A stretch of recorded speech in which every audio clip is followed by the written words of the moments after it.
Hello all, what's going on YouTube? How's it going, folks? I got tagged by Emmy, so I have to make a video. What were the phrases that really annoyed you about when you were in the organization? One that really annoyed me was leaving the truth. The truth, everything was the truth. The truth, the truth, the truth. It really, like, as I started researching and realized that interpretations were mainly what the Bible is about, it really annoyed me hearing someone calling their interpretation the truth, because there was no real guarantee that there was anything truthful about any interpretation about anything in the Bible, to be honest with you. So that really started annoying me, hearing the truth constantly.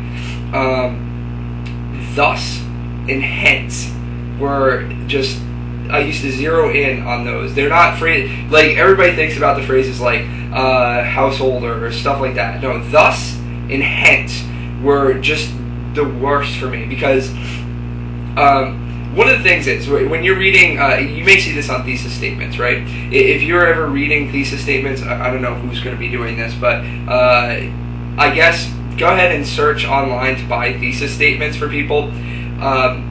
Really bad thesis statements always have a paragraph or two of proof, and then the last sentence or so says thusly or thus and hence, and what that means is, like, from these three correlations we can obviously infer this. But the problem is, if someone's using a causation correlation fallacy, thus and hence doesn't necessarily mean that this is the conclusion you can draw from it. All it really is saying that is, these two sentences that have no correlation whatsoever and make no sense whatsoever lead us to this one conclusion sentence, which more than likely had me wanting to tear out my hair. So I used to pick out those whenever I was reading really towards the last year. Every time I was reading a Watchtower article, I just kept like, thus, oh no, you can't, no, what about this, and this? Why is that a conclusion sentence? You suck at writing. Because I was actually, I was still in college when I was when I left. I was in college, and I was writing I was writing very long analyses. I was writing very long analyses about Shakespeare and things like that, and symbols in literature. And every time I used a thus and a hence, the teacher would put a big arrow and circle on it and say hack, right? But that's pretty much what would bother me about that. What else really bothered me? It was leaving the truth. Thus and hence was awful. Wait on Jehovah. We're gonna wait on Jehovah for that.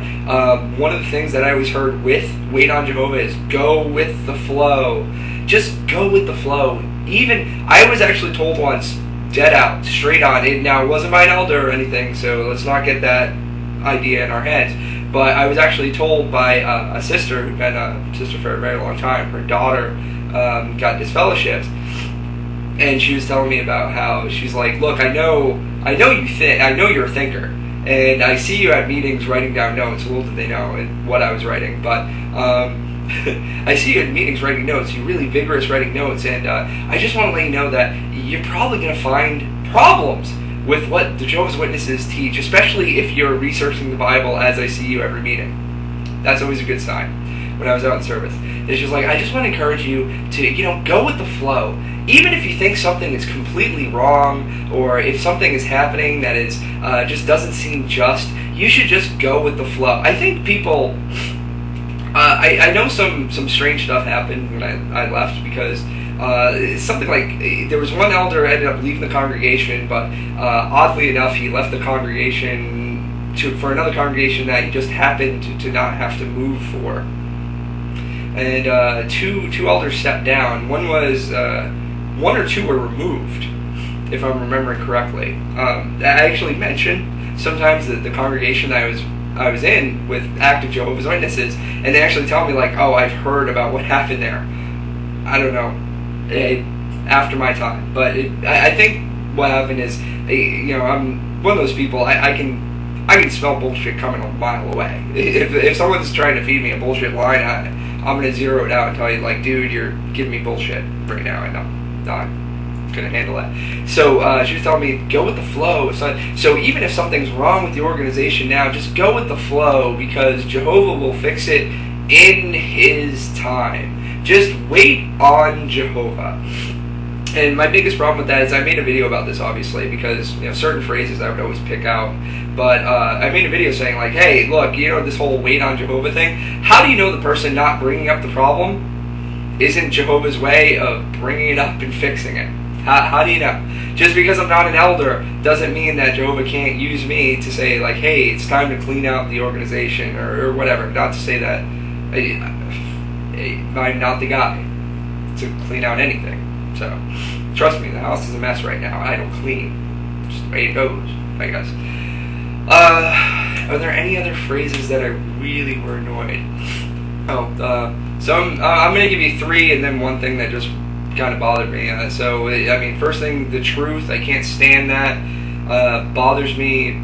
Boggles my mind that someone would be so egomaniacal that they would say that my interpretation of the Bible that can't be proven unless God comes down and says it Himself is the truth, and everything else is a lie, because that's what saying something is the truth infers. Thus and hence really annoys me, because it's just a very big lack of education of someone writing the article. It shows through like a magnifying glass, literally. If you're reading an article and it says thus and hence at the end of it, they are not an educated writer in the slightest. In fact, they're trying to bring you to a conclusion that isn't necessarily a conclusion. And also, wait on Jehovah, or go with the flow, wait on Jehovah. Those really bothered me. But the last thing that bothered me, that had nothing to do with the phrase or anything like that, but sisters and brothers at the meetings, if you are tone deaf, sing really softly. Would you mind? I mean, those songs that I realize there's a new songbook, and maybe they're easier. Maybe they have Follow the Bouncing Ball or something like that, but those were not easy songs to sing in the slightest. So hearing tone deaf people try to sing that song, it was like, oh my god, it was like Ashley Simpson trying to handle something from Aretha Franklin. It was insane. It was awful. It bothered the hell out of me everywhere. My mom was really loud. She was an okay singer. She was alright, but loud as hell. And I mean, I used to go to a congregation occasionally. We had an opera singer. She was a former opera singer. Like she was studying opera, and she used to come, and she would sing her ass off, like these high soprano type singing. Everybody else is singing like this awful, god awful, what do you bring Jehovah's kingdom? What do you bring? And I don't remember the rest of the words, but this lady would be like, what do you bring Jehovah? And like, imagine, it was awful. At every meeting, I just like open the songbook, like, all right, T-minus 5, 4, 3, 2. All right, so tag. This is what you get when I don't script out a video like my last one. Really, really powerful video, followed by Tim shirtless, followed by incoherent ramblings. That's what you get with me. It's just a series of stream of consciousness thoughts. It's like the sound and the fury. I have faith that my viewers will know who William Faulkner is. Okay, Tim Kilgore, signing off.